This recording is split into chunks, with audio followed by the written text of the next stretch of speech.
والله पाकि नामा फरीद बलोच शहरस्तान सलामत। उम्मीद कना कि अल्लाह पाक तमाम वाजियाना सेहत व सलामत बकन हिच गुनाह सख्ती व सूरी मगेंदे در مورد سیم تارکنگی توضیح داد که چونکه سیمانه بنده این سیم باید ادھا سر بسر مگه این دو دانک سیم روی هم سوار مبو پیچ هم باز زنده پیچ مبو که وقت شمایی بنده سروزه تراکنه پدا پیچ هم که इस सीम का भी तो पता आते हैं सरानिश नबाद जेक में पता फादा जख्मी कने पदा हर चीज सीम बेदम का शागो बेंत बसमत रास सदा स्रोत कलफ्तरबो हर चीज बसमत चप मियान सदा नाजुक तरबो बस हद दिश वसत शो दक पेच बसा या अंगुष्टे इस दक पेच बसा पेचदानो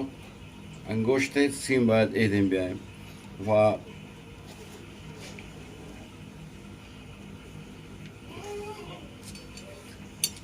خروق هم زمانی که نادگه بود به حالت که نادگه بود باید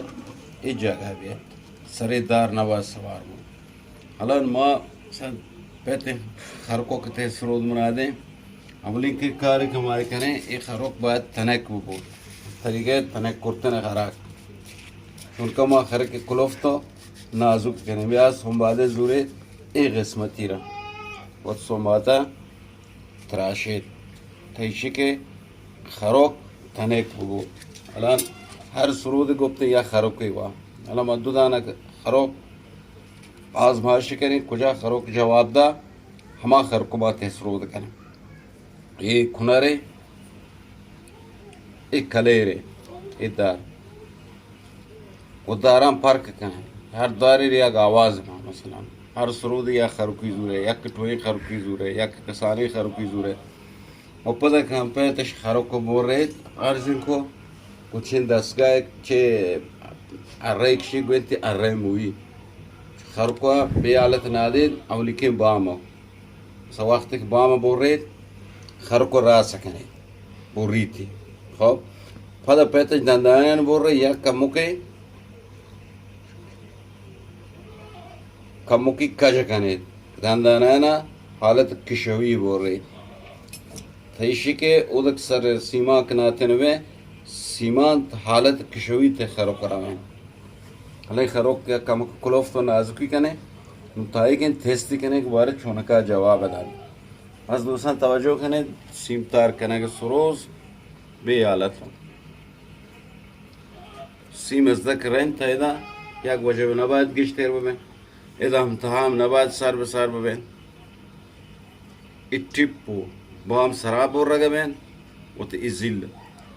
على سيمان جهل بور رقبين ان طريقة صحيحة سيم تار كنا سرود اگر سيم اذا سار بسار ببين يا اذا مثلا سار بسار ببين سرود گم جواب دهن بل وقت سيمان درست بس سيم ببين بحالت بين بحالت سيمان یک نواخت بين اذا هم یک نواخت گفته ازدک شیطان دار باید ته خروق راس بیان نو پدا شما دغه خروق کنا سیمانه شول کنه گداس کم کمو مثلا کاشاش کنه بی حالت کاشاش کنه تشک خروق سرجه نو پدا کجا خروق جاگه بود همودی نادنی پدا سیمانه یا کمو کی کاشید امید کنم که کسانی کلیپ مورد پسند قرار بگیره سیم تار کنه سروزت سلامت به الله گنج رحمتانه باو